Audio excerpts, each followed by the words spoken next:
What do you use that for? Do you sort of smear yourself in that overnight? I don't know. I'm just asking the question.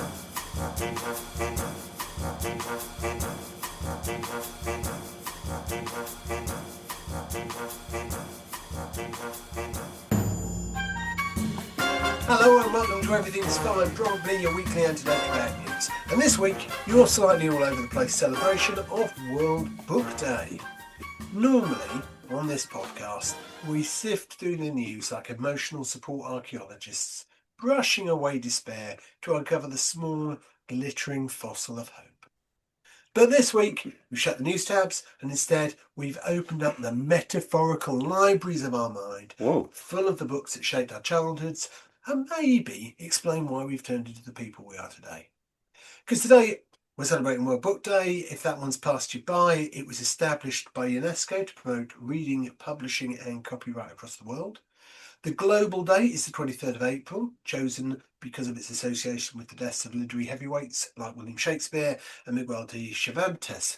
But in the UK, we like to be contrary, so we move it to March and turn it into a full-scale celebration in schools. The kids dress up as their favourite literary character, or sometimes they just wear a football shirt, because Marcus Rashford has written books, okay? Every child in full-time education gets a book voucher, and for some of them that book becomes the first one they've ever owned, or borrowed or shared. Theirs. And that matters because research constantly shows that reading for pleasure isn't just a nice thing to do.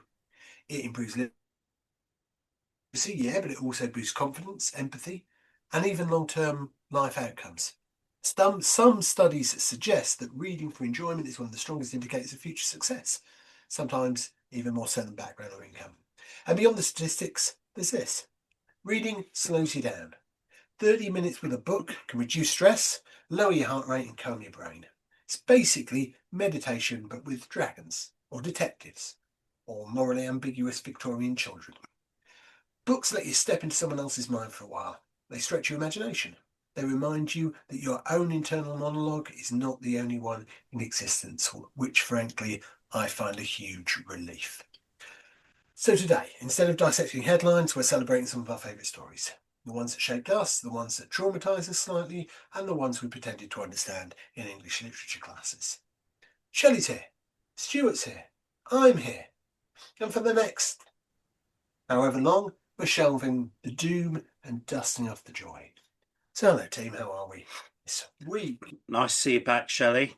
It's really nice to be back because I haven't had anyone to share all my stupid thoughts and actions with. That's You've what got the cats. Yeah.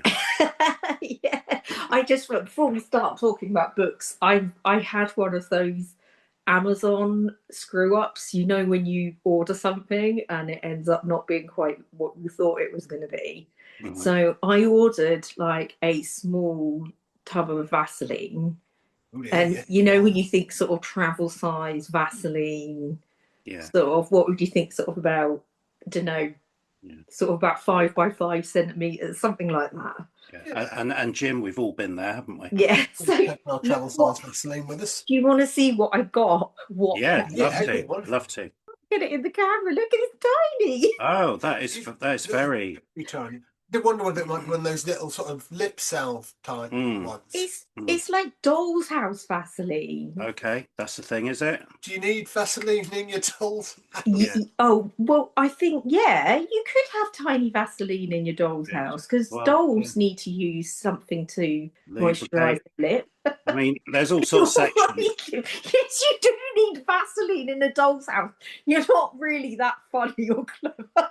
Well, you know, of course you do. Of course you do. But, you know, there's all sorts of categories on Amazon these days, aren't there? So, Doll's House, Vaseline, is that an option? Obviously from very tiny dolls. Yeah. Is that going to be enough Vaseline for you? Well, no, it isn't. Okay. I mean, I'm going to have to buy some more. Right. I'm going to have to just buy lots of them. Or just buy a bigger tub. Yeah. I know it won't fit in the doll's house, but you can keep refilling that one. Yeah. But anyway, that's how exciting my life has been. No, that's good. We've not seen you for a month, and that's what you've got to tell us. Yeah, big news from the world of Shelley. If I can just try and drag us back to what we were supposed to be talking about today, which is celebrating National Book Day. So unless either of you want to talk about Vaseline books at all. So what we've done is we've all picked out some books that we'd like to talk about, and I think, as we've not heard from her for such a long time, it would be great to start by hearing from Shelley. I love talking about myself and the books I like. So Well, this you is can all, talk more about the books for now, but obviously, yeah, bring a bit of yourself to it. Why not? but it's, you know, it's kind of my opinion on the books that I really like. So I have like I've really gone for like the full nerd in me to talk about, and you know, and it's just being really honest as well, like about what books actually meant more to me. So the first one I'm going to talk about is, well, it's not just one book really; it's the Lord of the Rings trilogy. Ah, yes. You might have heard of it. I have heard of that. It took me several attempts to read it. I kept getting stuck after about 20, 30 pages. Yeah, I mean, I found it readable, but lots of people don't. And like, but I mean, then there's the Silmarillion, which is like the history of all Middle Earth. I could not read that at all. Ah, Honestly, I could not understand it. It was just like that. I couldn't follow it. My sister could read it, but she's autistic, so take on that what you will. well, we won't try diagnosing anything here because we already know we're very bad at that. But Lord of the Rings, Shelley, let's talk about that. So yeah, so these books what really came to me like sort of part of a realm of escape during my childhood. I mean, I was you probably wouldn't be surprised to know I was quite a chubby, unattractive kid who was awkward and shy. So you can imagine how popular I was at school. My grandma tried to make me feel better by calling me the ugly duckling. So Did that help? yeah, I think she saw that as, don't worry, you'll be okay Yeah, later you'll be a on. swan. Yeah, Absolutely. you're ugly now, Yeah, but you'll be all right later. Oh God, absolutely yeah, brutal. You know? yeah, There was no sort of like, it was just almost toughen up, yeah, sticks and stones. Yeah, but this is really breaking me. I'm getting bullied. Sticks and stones. Yeah, but emotionally bullied. I What? know. Yeah, Sticks and stones will yeah, break my bones, which yeah, heal, but your yeah. emotions never do. The world, real world, really wasn't for me as I was growing up, and it That is right. probably still isn't now, to be Well, honest. So I mean, I was sort of introduced to it by like my mum read The Hobbit to my sister and I as children, but Lord of the Rings was too much to read as a child, and it wasn't a children's book. So it was sort of introduced to me with the like Ralph Bakshi animation. I don't know if oh you yeah. can, yeah, remember any of those. The like American animator, but they couldn't even make that into like they kind of just had to stop halfway through, and they ran out of money, and there was no way they could complete it because it's so epic. I mean, So that's quite famous, isn't it? The fact that they mm, just stopped and ran out of money. yeah, They just left yeah. everyone hanging, didn't they? Yeah, But and it was really weird the way it was animated. They used like rotoscope and yeah, stuff to yeah. animate it. Anyway, sorry, I'm not meant to be talking about. No, well, well, It's all about how we find these things out. It's yeah, like it's quite interesting for you to say that they're different, Lord of the Rings and the Hobbit. So would you say Hobbit's an easier read? Because I Yeah, well, struggled The with Lord Hobbit of the was, he Rings. actually did write that for his children. So that was written as a children's book, and then the publishers asked him to do Lord of the Rings as a fox. So I think The Hobbit was like he wrote that in the 30s, and then it was in the 50s they ended up publishing Lord of the Rings much later. So initially it would have been a children's book, like a sequel to The Hobbit, but because he was like a ridiculously intelligent philosopher and he was like an expert in language, and he could speak loads of different languages, and he studied things like Old Norse, and he could also speak like medieval Welsh. So it kind of like just developed basically into this huge like epic fantasy world with thousands of years of history instead of follow-up children's book. So I'm just wondering who he found to speak medieval Welsh to. But I think that's actually what Elven was when you watch the film. So he was speaking it. He could speak it in his mind to the elves.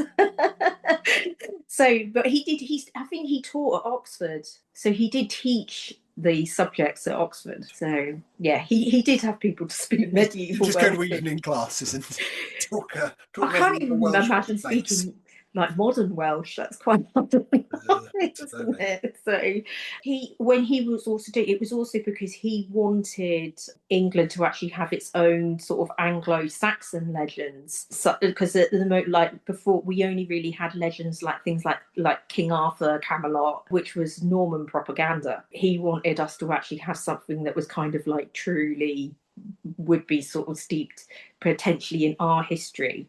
And because then when you look at, if you look at like the maps of Middle Earth, it actually bears similarity to the map of like the European continent, except the Alps is like the wrong way around. So I think there was definitely that kind of like, he was kind of meant to be a bit like our prehistory almost, our magical prehistory. But he was the first person to not well, he wasn't the first person to write fantasy novels, but he was seen as kind of like the father of the modern like high fantasy, and with like able to sort of create like these sort of huge worlds that go around it as well. I mean, you're going to be talking about continuation stories, aren't you? But I mean, funny with Lord of the Rings, people haven't kind of written continuation novels off of it, but I think lots of people have been very inspired by it for what I mean. Even if you look at like something like, you know, like modern computer games like Dungeons and Dragons, things like World of Warcraft, all of those things are definitely inspired by the like Tolkien's works. But I mean, this is really brief for me to talk about it like this. Like, I could go on and on, but I'm not even that much of an expert. It's interesting. I mean, I have this sometimes with Doctor Who. I think I'm a Doctor Who fan until I meet proper hardcore Doctor Who fans, and then I realise that actually I'm pretty normal. Yeah, I mean, I think I probably know an unhealthy amount. What did you think to the film series? Did you like that? Do you think that did it justice? I thought the films were actually pretty good, considering they had to still take a lot out of it. You know, they're really long films and they had to cut big pieces away from the story because they're just so big. The Hobbit, I was actually more disappointed with, because it did not need to be a movie trilogy. It was really weird how they did that. I mean, the problem with The Hobbit is because the time it was written in, it actually doesn't have any female characters in it. So they did have to like make some changes to it to sort of, you know, help it meet like a modern audience. But having like this weird love affair between one of the dwarves and an elf, it really was just really unnecessary. But the Lord of the Rings, you thought that was faithful. I mean, there are actual there's the extended versions as well, aren't there? So if you want to watch it, Oh, you know that I've only ever watched the extended versions. Okay. Yeah, so I think the only thing when I watched that, and all these long versions of it, and always have that thought of, but couldn't they have just got on the Eagles to start with, flown to Mordor, dropped the ring from up there, and it would have all been over in about 5 minutes? Yeah, there's been lots of fights about this. This has always come about the Eagles and the Eagles not being a Hobbit taxi. Yeah. And like, I mean, it would have not been such a good story, though. No, it wouldn't. It would have been rubbish. I do understand that. It just feels like it's a bit like, you know, in The Little Mermaid, Ariel signs the contract so she can write. So then when her voice goes, why doesn't she just write a note to Eric to explain what's happened? And then everything would be all right. Yeah. Quite short films. Yeah, it would. But again, it's such a glaring thing. And once you spotted it, you go, yeah. Have you read the original story of The Little Mermaid? No, is it one of those really gruesome ones? Oh, it's really depressing. I mean, it's nothing like the Disney version. It does not have a happy ending at all. So when you first got into Lord of the Rings, what sort of age were you? You said you were at school. Yeah, I was probably about sort of 7 or 8, but that was only through knowing the story and through watching like the animated movie. So, So you know, sort of from a serious point of view, you said you were struggling at school, it was difficult. Do you think you used that world to like escape somewhat, and it was somewhere yeah, where you liked being and made you feel good? yeah, absolutely. And I think that's what lots of people use those kind of like fantasy and like Yeah, sci-fi worlds mm, for, don't they? Because it is, yeah, because people who are really into those things, you do like sure. escapism. It's not necessarily always for negative reasons, No, but I mean, I just think about all like, what Tolkien has done for like the weird kid, the nerd, people like me who kind of want to still be able to sort of escape that we all yeah, live in sure. today. Yeah. So look, if you're a Lord of the Rings fan and you're listening, Shelley would love a nerdy conversation with you. So please feel free to jump in the comments section and get in touch. Thanks for telling us all about that. What else have you got for us? I have got The Tenant of Wildfell Hall by Anne Bronte. Yeah, this is actually my favourite book of all the Bronte sisters, and I'm not doing it to be pretentious because it's like kind of like the lesser known one. It actually was because it meant something to me at the time when I read it. Can So I just say something? I'll cut it out. But pretentious, moi. why do you have to keep announcing that you might cut it out? Like, why don't you just It's a decide shit. that later? I'm trying to self-edit a bit these days. It's really difficult. Yeah, I suppose when you self-edit, you're not meant to say it out loud and No. stop You, everybody. I will cut this out, and then you could say it's like the best thing ever. Yeah, because you're still saying it, aren't you? Yeah. Yeah. He's just happy tonight. He's an active waistband trousers. Yeah. It's a future I'm embracing. This one is not kind of like the big romantic hits like Emily Bronte did Wuthering Heights or like Charlotte Bronte did Jane Eyre, which are the ones that are sort of more well known, aren't they? Actually, but after saying that, I studied Wuthering Heights at A level, and I don't really consider that a romantic book at all. I think that's actually about a really toxic relationship. So it's really weird, isn't it, that way? Have you seen the new one? Yeah, I went to see it. Did you? No, I haven't been to see it. So it's very much a different take. It's the director's writer's version of it, Mm, but they subverted it quite a lot. So, which is okay, isn't it? Because you all take different things from different books, don't you? But mm, whereas you had that toxicity, as you said, about where he took the wife just to get back at Kathy, and obviously he was abused, no, which is horrible, wasn't it? yeah. Emotionally and physical. In the film, they've made it out that she enjoyed it. So Oh, that do you see, this is the problem that I had. I didn't read 50 Shades of Grey because I just did not like the sound of it. But it sounded horrible to it me. was, and It it was sounded really there was a lot horrible. in the film. There's a bit S&M putting like on horse bridles and bits and Mm. pieces. She kept giving wry smile. Victorian S&M. Yeah, and she kept giving like wry smiles to the camera, like she was enjoying it.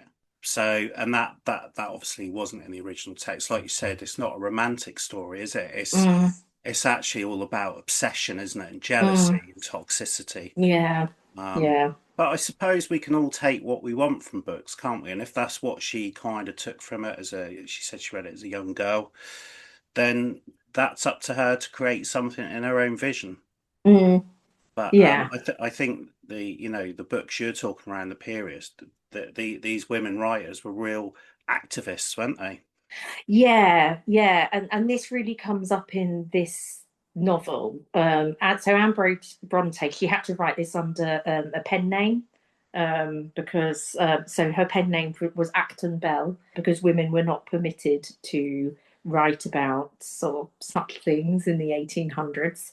So the story is actually formed of sort of letter exchanges and diary extractions of the characters in the book. And the first part's like narrated by this like male character called Gilbert Martin, and he's writing letters to a friend. And it's about his account of this like mysterious widow who takes up a tenancy at Wildfell Hall with her young son. So he like pursues her in this novel. He has to find out that she isn't available to marry because she's still married. She's actually escaped an abusive relationship, has sort of, sought like solitude and hiding in this place, and is working as an artist. So that was really controversial at the time. That was that that was absolutely, you do not do that because it was, very much seen as a woman's duty to be beaten by her husband and accept that as the reality then, and it's like, where sort of like beauty standards come from about women being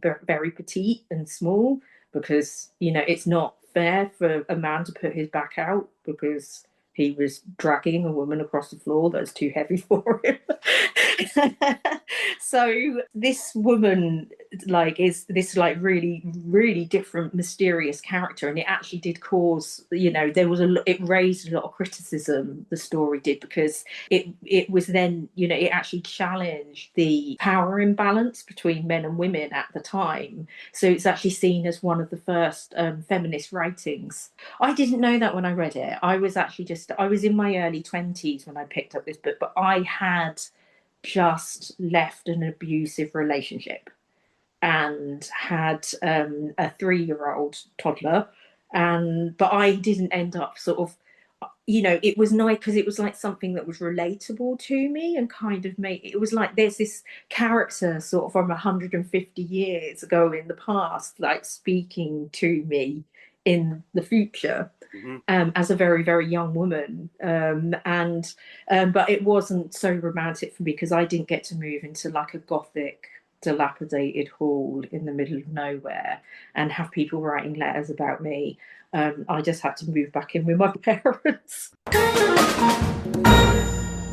Well, thank you, Shelley. And if we're celebrating books that have given people joy, comfort, and a slightly skewed understanding of tales, then we have to talk about Douglas Adams. Indeed, a Douglas Adams section on World Book Day episode, and it's basically compulsory under the laws of nerd thermodynamics. The creator of The Hitchhiker's Guide to the Galaxy, destroyer of literary deadlines, and possibly the only man in history who could turn existential dread into a punchline about bureaucracy.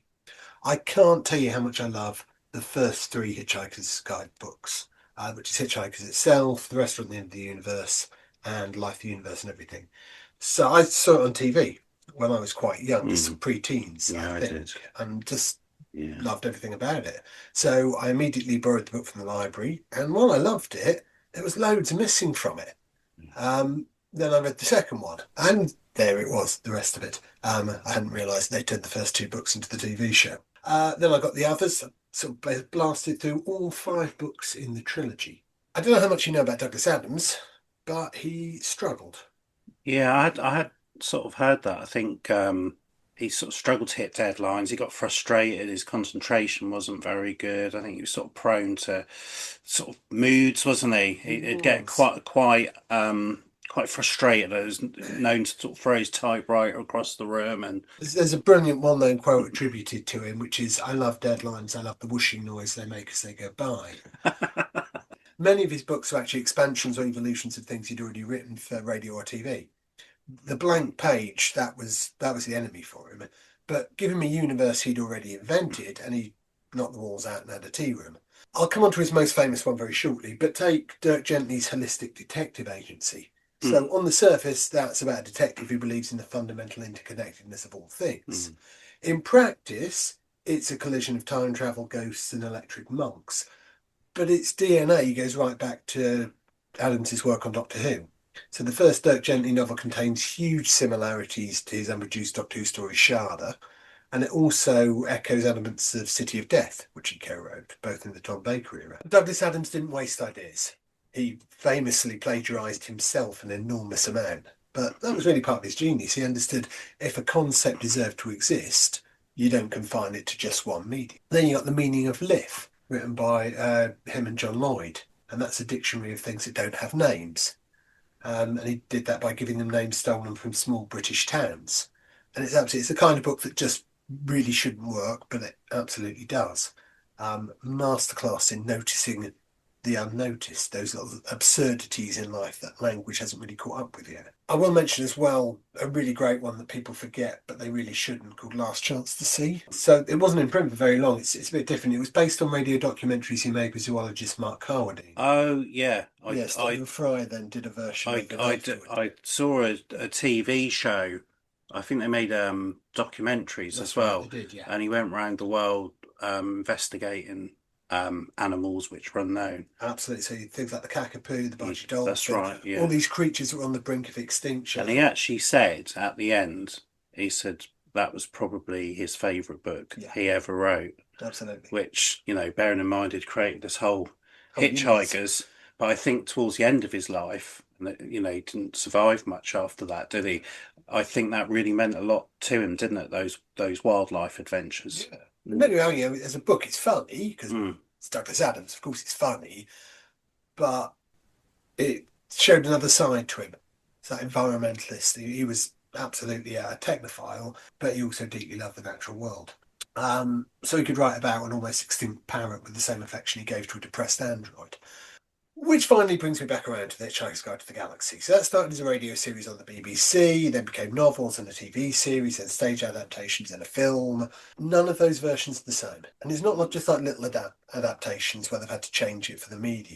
There are different characters, there's different jokes, whole different plots and different structural differences. It was like he had so many ideas that the only way to cope was to release parallel universes and then just kind of leave you to discover whichever ones you wanted. I think my favourite adaptations was the Radio 4. Radio 1's superb. And was that the voice of the book, Peter Jones, is that right? That's right.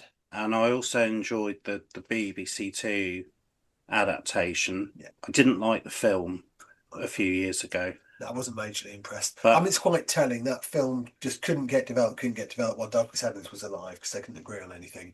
Once he died, it was out in no time at all, which is a bit suggestive. Despite all the chaos, all the missed deadlines, and that many of the novels are comparatively short, they're also, like Lord of the Rings, they're deeply and fiercely loved by people. The first Hitchhiker's novel's not enormous, not fantasy length, doesn't need to be. It's slim, it's sharp, it's strange. And it changed things. It's only about 180 pages long. But he sort of proved when he did that science fiction can be absurd and philosophical. You can have alien poetry and infinite improbability drives and this existentially depressed robot and still throw in really big questions about life, meaning, bureaucracy of existence. It's also possibly one of the most influential novels ever written. Yeah. Because Douglas Adams was an early advocate for computers and networked communication. He talked about The Hitchhiker's Guide as if it were a living, constantly updated electronic book, long before that was normal. A portable, searchable compendium of knowledge. Long before most of us knew what the internet would become, Douglas Adams was imagining this living, constantly updating electronic guide to the galaxy, a shared collective knowledge system. What, like a phone? More like a tablet. Smartphone. That's exactly what the Hitchhiker's book is in the book. Yeah. It's this electronic tablet and it's got all the information. It's constantly being updated. Yeah. It's quite interesting that a lot of the early pioneers of the internet were Hitchhiker's fans. Well, Elon Musk is, isn't he? And I think when they put the car into space, aren't they playing that music, or is that on the number plate? Oh, was it? Yeah. Has Elon Musk really invented anything though? No, he's paid up people doing his book But campaign. in Silicon Valley, a lot of those leaders cite Hitchhiker's Guide to Galaxy as how they got into computers and so on. Yeah. And even early internet, Douglas Adams working with various computer companies to develop the Hitchhiker's Guide to Galaxy. Yeah, there was a website on H2G2. Yeah, I mean they would. It was an early Wikipedia. So his streets and years ahead, wasn't he? Yeah. I say he didn't invent the internet, obviously, but he did imagine it. He imagined it, yeah. And he wrote these books that brought joy to millions. So just a few final things from Douglas Adams and his Hitchhiker series. You don't have to be tidy to be transformative. You don't have to be prolific to be profound. He only wrote 6, 7, 8 books. You don't have to produce 900 pages of flawless prose to matter. Sometimes 180 pages of slightly panicked, brilliant, weird pages will do just fine. Perhaps the ultimate proof of how much we loved Douglas Adams is that we didn't want him to stop. And when he died suddenly and unexpectedly in 2001, we wanted more. And 2 posthumous collections of his work have been published since. If you haven't read The Salmon of Doubt or 42, I recommend them both to you. I've read A Salmon of Doubt. Oh, it's great, isn't it? Yeah. So bits in there. But it does bring me on to the curious, slightly controversial and often misunderstood creature known as the continuity novel. So in 2009, Owen Colfer was invited to write the sixth Hitchhiker's book. It's called And Another Thing. Have you come across it? I'm aware of it. I've not read it. It sort of divides fans, doesn't it? It does. I mean, just let's just pause for a moment and just admire the sheer audacity. A sixth book in the trilogy, written by someone who's not Douglas Adams, continuing a story that famously thrives on chaos and tonal precision. I got it, I read it. It's immediately apparent, though, when you pick it up, even that something's wrong. Because Colfer's book it's loving. It's clearly written by somebody who grew up with Douglas Adams and adored him. It's almost as long as the original trilogy combined, which in itself, I suppose, is pretty funny because Adams' originals are slim, elegant, little masterpieces. You can read them in a weekend or in a state of panic on a Tuesday. But Colfer's is bigger, broader, more expansive, but lacks any of the cultural clout. It doesn't give us phrases like "don't panic." It doesn't permanently install the number 42 in the cultural bloodstream. Didn't get to influence the early internet. I don't mean any of that as a criticism, incidentally. It's just that cultural lightning only strikes once in that sort of way.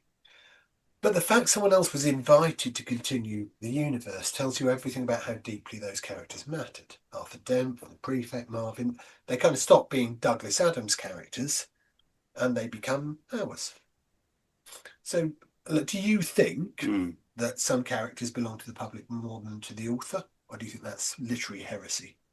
No, because we've talked about Doctor Who tonight, and I think there's a lot of ownership, isn't there, over Doctor Who? A lot of the fans feel aggrieved if the stories don't go the way they want them to go, and they can react positively and not so positively. So I think once they're into the public consciousness and the public domain, then I think the fans kind of own them, don't you? Yeah, absolutely. And in that sense, this isn't unique to Douglas Adams. Let's take James Bond, prime example, invented by Ian Fleming. Bond's now been written by so many authors.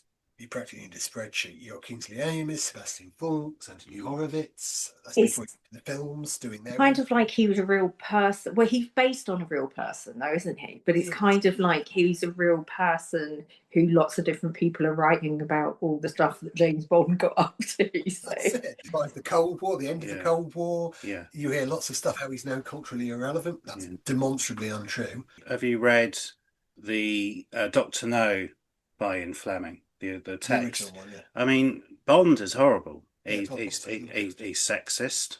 I did notice that, actually. He's a misogynist. Poor Miss Moneypenny. Yeah, but in a lot of his books, he tends to have sex with women and then they die. There's a very much a theme runs through Ian Fleming's work. I think over the years, it's that kind of those rough edges. Sex equals death, like in the horror genre. Absolutely.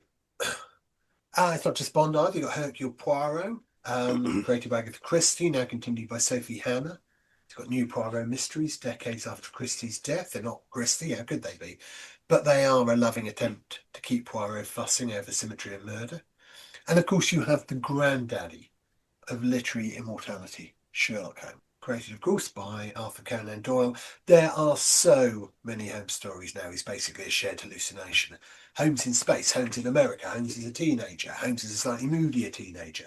Holmes reimagined in every decade since Gaslight. There are people who think Holmes was a real person. But tell me, is there a character that you would happily read forever, no matter who was writing? Jesus. I mean, he's been rewritten all the time by Magga, isn't he? So, yeah. Oldest story in the world, isn't it? Man and boy. Is there any one character that you feel should be left alone? Shouldn't be touched by anyone else? Jesus. Can you stop saying Jesus? But to be honest, look, I think the thing with continuity novels, I think they are important. They give a lot of joy. It shows that people want these. They love these characters. They love these literary worlds so much that we want more of it. So the author may have gone, but the character's still there. The world's still there. We want more of it, and we'll buy into it. They're not always perfect, and they're not always necessary, really, and they're not going to change the shape of culture. But they are proof that stories outlive their creators, and in a world where a lot of things are temporary, I think that's quite nice, really. So if there's one piece of advice from this section, is that don't forget your towel. Absolutely. Do you know where your town is? Just check with my babel fish. Good man. Stu, it's time to pass the mic on to you. So carrying on from your chaos theme, I want to introduce people to an author I like called John Higgs. Anyone aware of John Higgs? I think I've got one of his books, You've actually. got one of his books. So what he tends to write about is the counterculture, really from the sort of 20th and 21st century, and then kind of relates that into a modern retelling. But he also tells a really good story. Now, tonight, we've all been talking about our kind of nerdy side somewhat. With Lord of the Rings and Hitchhiker's Guide to the Galaxy. So my thing is the KLF. As you know, I'm a KLF bore, and that was the first book that really, from John Higgs, that really got me into his sort of storytelling, because I just think it's an amazing story. So I'm just gonna outline some of that now. It's not a spoiler because it's out there, it's in the public domain, but I think what John does so well is to pull it together and puts it into the perspective and the time this was actually happening, which is sort of in the 1990s. So, Shelley, are you a KLF fan? Yeah. Yeah. Do you know much about them?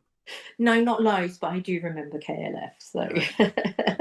So I think the thing was the KLF were Bill Drummond and Jimmy Cauty. So they came at the music industry from a very sort of different angle. They were both into the sort of situationist scene, which is about creating events, getting to people to think about what they've done and why they've done it, giving no answers necessarily, but just to create the situation. You could say, like, you know, the word like the tech bros like to use these days, disruptors. I suppose they were like disruptors of the music industry, using sort of art pranks, and obviously just didn't want to play by the rules at all. So their first album they built was of illegal ABBA samples. This was in the 1990s when people first started sampling. So a bit like around AI now, there wasn't any laws or rules about sampling. So, you know, that they thought, well, let's take all the best-selling songs in the world and stitch them all yeah, can together. you remember that? Uh, Can you remember Avalanches? And they did Front yeah, Psychiatry, and all of yeah, that was just made up with samples from loads of movies and yeah. things. So actually, they did this. They released an album with ABBA samples, and then ABBA actually then did sue them. So what they thought they would do is they would drive to Sweden in an old American police car and get to talk to ABBA and try and resolve it. Um, they drove to Sweden and then found out that ABBA actually lived in London. And I like to think like they're just like, we're just going to go to Sweden. Like if you yeah, just drive into yeah, Stockholm, ABBA yeah, will just be standing yeah, around on a street yeah, corner somewhere, yeah, like happy to take your yeah. questions. So anyway, they had all the albums with them because that they'd been given a cease and desist order by ABBA to get rid of everything. So what they did on the before they got onto the ferry, they burnt a load of their records in a field, and then threw the rest over the North Sea ferry. So that was their first attempt at an album. Then next up, they decided to get some money. So they created a band called the Time Lords. So it's very much a theme we talked about tonight, where they just sampled the Doctor Who theme. And they were trying all sorts of things. They were trying to mix in various beats and so on. But the only thing would work was the Gary Glitter beat. That was the only one they could get to actually sound any good. So they sampled the Gary Glitter beat, and that's what Time Lords is, and that went to number one, and they made a lot of money. So through that, they then decided to release a book, which is quite a lot now on the internet. It's called The Manual and How to Have a Number One the Easy Way. And the idea of the book was you buy the book, you read the book, and if you didn't get a number one, they would give you money back. But of course, they wouldn't. I don't think anyone actually managed to get a number one with the manual. Then by mistake, they became the biggest band on the planet in 1991, where they just released a string of hits, like you've heard them all before: 3am Eternal, What Time Is Love, etc., etc. That's the sort of thing, that's how I know of them. That's Yeah. the KLF I know.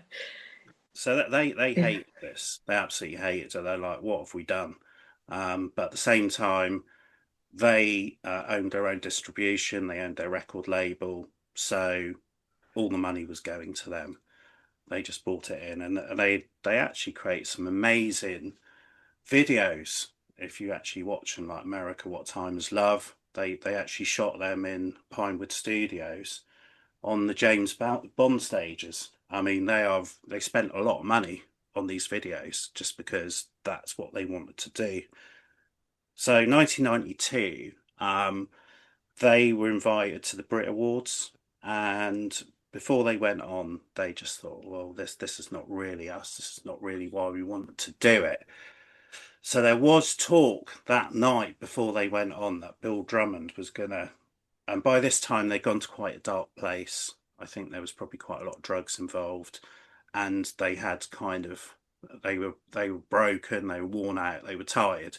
They were talking about Bill Drummond cutting his hand off on stage at the Brit Awards and then throwing it into the crowd. And I think it was only at one point, I think, remember Jonathan King? Mm. Yeah, Jonathan King presented the Brits that night, the disgraced Jonathan King. He talked them out of doing it. So anyway, they won that night. They won the Brit Award, but it was shared. Do you know who with? No. Simply Red. Oh, grief. So what they decided to do, they thought, right, we're going to exit the pop industry. So they went onto stage and then did a black metal version of What Time Is Love, which was like a thrash metal version. And you'll be able to see that on YouTube. Check it out. At which point, Bill Drummond got a machine gun out and fired blanks into the Brit crowd. They then left, and at the after party, they got a dead sheep and left it on the steps of the Brits, saying they'd left the music industry. Next step was to go on to the K Foundation, where they didn't like the Turner Prize, so they said that year we're going to have our own prize, £40,000, which matched the Turner Prize, and for the worst art. So whoever won the best art got £40,000, but whoever won the worst art got £40,000 from the K Foundation, the KLF. So it's at that year, I think it was, I think her name was, yeah, Rachel Whitehead. She won, and this is the bit where I think they went a bit wrong. I think they might have gone a bit wrong at like killing a sheep and like firing like blank rounds at a crowd of people. So this is the bit I think they went wrong, and I personally don't like. It's good to know where your standards are. They said to Rachel Whitehead, if you don't, and bearing in mind it was night the Turner Prize and it just finished, they said if you don't come to this location now, then we've got £40,000 for you as the worst art. If you don't come now, we're going to burn it. So anyway, they had all the matches and they had it. They were about to burn the money. She quickly rushed up, took the money, and then obviously gave it to a charity. But then after that, they tried to get into the art world, but the art world really didn't want them. They didn't like their style, and then we go to the thing they're most famous for. They took £1 million out of their bank accounts tax free and went to the Isle of Jura in Scotland and burnt it. And there's like a video footage of them burning it. It was burnt. The local police said that all these notes were washed up on the shore and it was legitimate money. After that, they were never quite the same. They said they didn't. Was regretted. They said they didn't know why they did it. They just felt, what would it be like if we did do it? And because no one else has done it, they would have a feeling of one which not many people would have. So then after that, they went round touring to say to people, what do you think about this? What's your thoughts? And most people are really angry. They're like, that's really disgusting what you've done. But their point was, well, we wanted to do it. It's our money. We didn't want to give it to charity. We wanted to burn it. I suppose there's no less apples in the world, is there, as a result of them burning it? So when people say you should give it to charity, why should you? It's your money, isn't it? You can Well, do I what think you when you like. think about how much of the wealth in the world it doesn't come anywhere near most of the population of the world, does it? So I think really that's where I think the book leaves you to ponder that, as in, what do you think about that act of burning £1 million? How does that make you feel? Does that make you feel nothing? Do you care? I think something like that would probably go down better now. Yeah, I think you're right, actually. Yeah. Because Yeah. people are getting like really sort of, you're getting quite a rise in sort of anti-capitalist sort of movements, aren't you now? And like, I mean, yeah, okay, it's not new, that is, but you're getting like because there's a lot of far right, you're getting a lot more far left. It's a lot more polarized, isn't it, at the moment? So I think something like that, yeah, it would divide people. There would be people still very upset by it, but I think you'd also get a lot of people who would like interpret that how they wanted to interpret it, and they would probably say that that was like rebelling against a lot of the way we are, and they would probably see it as a good thing. Yeah, and even like quantitative easing, that is basically burning money, isn't it? Because all of a sudden the bank will make something exist, everyone Mm. calms down and relaxes, and then it doesn't exist again. So it's kind of maybe a metaphor, but I think psychologically, personally, I don't think their spouses were particularly happy with what they've done. Well, they did say that. They just don't sound like easy people, do they? They're not like, oh, I'm not going to just relax with them. Yeah. So after that, what they did, they decided that they weren't going to be the KLF anymore.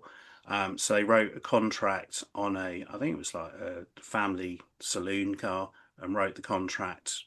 We will now cease for 23 years, and then pushed the car over the cliff. That was the contract. And then they came back I think it was about 2018. There was a 23-year gap, and they did come back, and they wrote a book, and they are now still the KLF, and they've now actually started a undertaker's business, which is Calendar, Drummond and Courty, and every year they have Day of the Dead in Liverpool on November the 23rd, where everyone dresses up in KLF costumes, and then you can buy a brick called the Mumification. So Can I ask if they are now part of your funeral plan? yeah, I think Yeah. so. So you put the 23 grams of ash, send it off. They'll burn it into a brick, and they're now for forever. 23rd of November, they place the bricks to create the People's Pyramid, which is going to be 30,000 bricks in Liverpool. It's been going for about 5 years. I think they've probably got about 123 bricks. So Do you want to be a brick then? brick and an art installation. So why not? Yeah. So it's an amazing build. I've only just scraped the surface there, but if you like chaos and magic and the chaos, it's a great story. But check out John Higgs. There's lots of different stories he tells, takes on the last 100 years, and interesting stories. So I want to bring John Higgs to the masses. Okay, that feels like a good place to gently close the covers for this week. We hope you've enjoyed our look at some of our favourite books, and this reminder that books slow us down, stretch us, and provide hope and inspiration to billions of people, and has done throughout history. So, wherever you are this week, maybe take some time out, step into a library, or a bookshop, or the dusty corner of your own shelves, where something's been waiting patiently. Pick up a book that changed you, or one that might, because you'll find it a hell of a lot more reassuring than breaking news. The world's complicated, the plot's thickening, but somewhere on a shelf there's a chapter that makes it all seem a little bit better. We'll see you next week when we'll get back to finding you some nuggets of good news to make you smile. If you want more Everything's Fine Probably, get yourself over to Mixcloud, where our bonus music episodes are free to listen to. Until then, from Shelley, Stu, and from me, bye!